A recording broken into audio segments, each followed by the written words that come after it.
Assalamualaikum warahmatullahi wabarakatuh. Selamat siang anak-anak. Baiklah, sebelum kita mulai pelajaran hari ini, baiknya kita membaca doa menurut agama dan kepercayaan masing-masing. Berdoa dimulai.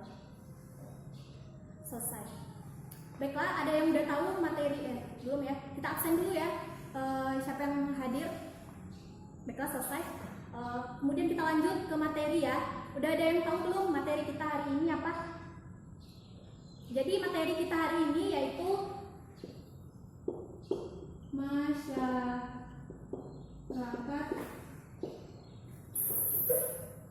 multikultural.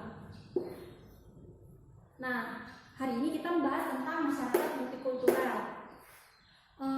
Jadi pengertian masyarakat multikultural di sini ada 3 kata ya, masyarakat dan multi dan kultural. Nah, ada yang udah tahu belum apa itu arti masyarakat?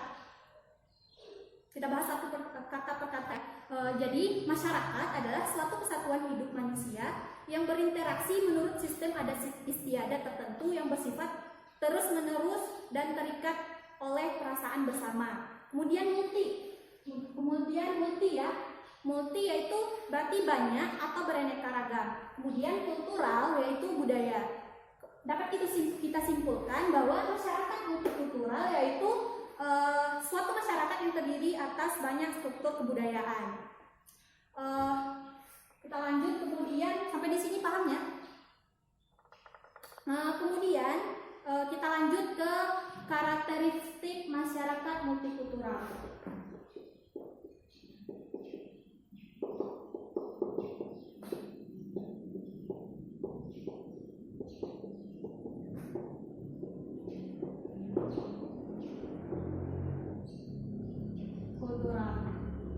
Yang pertama, terjadinya segmentasi ke dalam berbagai bentuk kelompok sosial. Terjadinya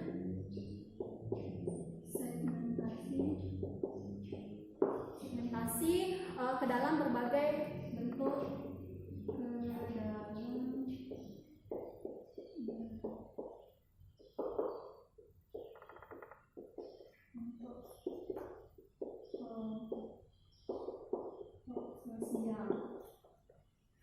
Nah, di sini Ibu menjelaskan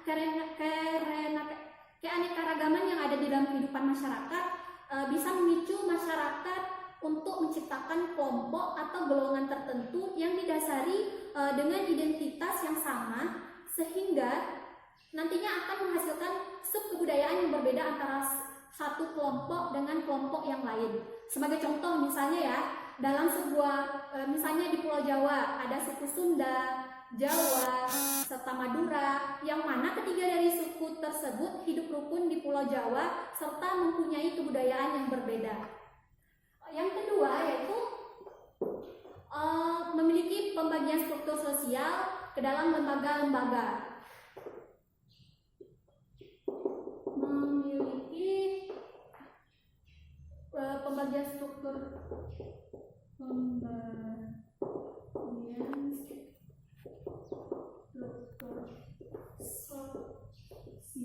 ke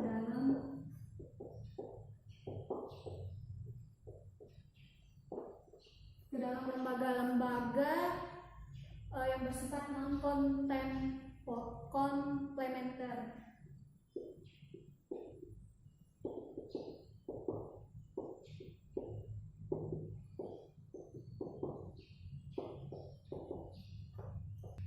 Nah, di sini Ibu jelaskan masyarakat yang berbeda membuat struktur masyarakat pun akan mengalami beragam perbedaan antara masyarakat satu dengan masyarakat yang lain.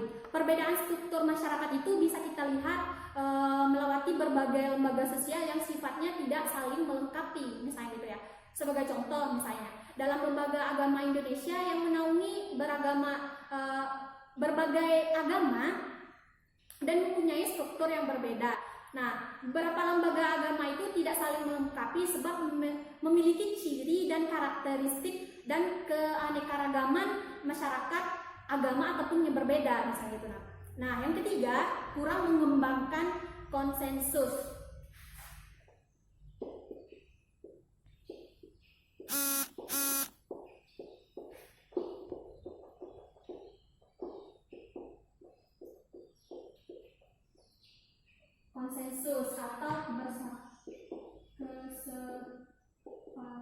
Kedaulatan bersama. Nah, di sini Ibu jelaskan, masyarakat yang berbeda-beda ini mempunyai dasar atau standar nilai dan juga norma sendiri yang berbeda, dan biasanya diwujudkan lewat perilaku pada masyarakat tersebut. Hal itu dikarenakan ciri atau karakteristik masyarakat yang beragam lalu diselaraskan dengan keadaan lingkungan fisik dan sosialnya. Sebab keadaan atau kondisi masyarakat yang berbeda-beda tersebut akan membuat kesepakatan bersama yang cenderung susah untuk dikembangkan. Yang keempat yaitu relatif sering terjadi konflik. Kita sama-sama tahu ya, di Indonesia ini banyak karena banyak kejadian yang misalnya masalah sosial, misalnya perang antar suku apa segala macam, agama, ras, budaya gitu. Yang keempat yaitu relatif sering terjadi konflik. Relatif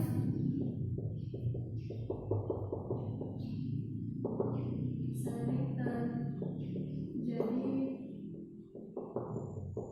konflik. Baiklah, keanekaragaman yang terdapat dalam diri masyarakat menjadi salah satu pemicu utama terjadinya konflik. Kemudian yang berlangsung sangatlah beragam, mulai dari konflik antar individu hingga konflik antar kelompok. Hal tersebut dapat disebabkan oleh minimnya toleransi antara satu sama lain, baik dari individu ataupun dari kelompok yang bersangkutan. Nah, kemudian lanjut. Kemudian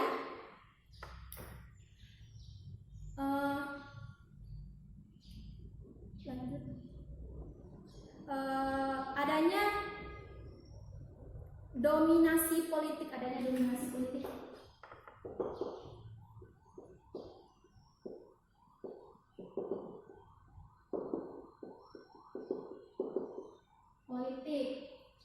Nah,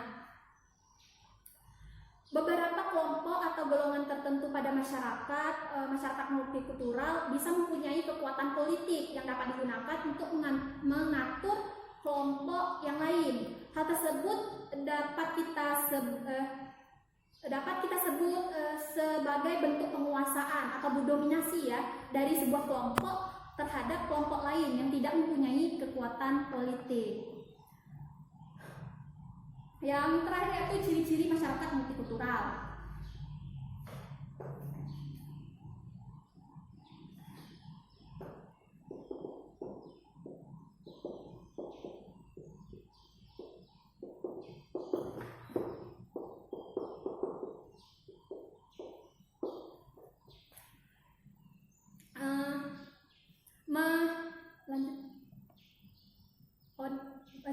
Jenis-jenis masyarakat multikultural ya.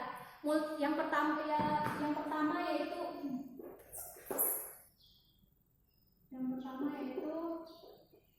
masyarakat multikulturalisme isolasionis.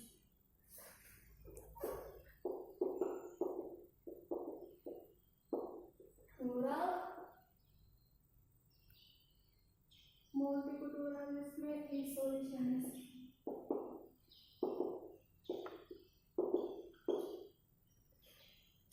Jadi multikulturalisme isolasionis ini, multikulturalis adalah merupakan golongan atau kelompok masyarakat majemuka yang menjalankan kehidupan secara otonom dengan interaksi antar kelompok seminimal mungkin.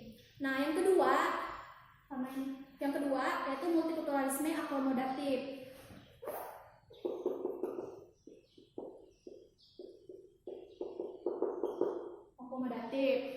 Yaitu salah satu jenis masyarakat yang memiliki kultur dominan yang membuat penyesuaian tertentu kepada kaum minoritas. Yang ketiga, multikultural otonomis.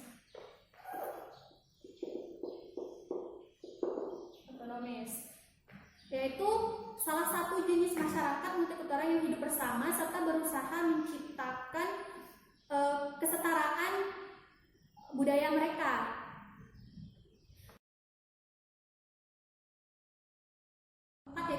multikultural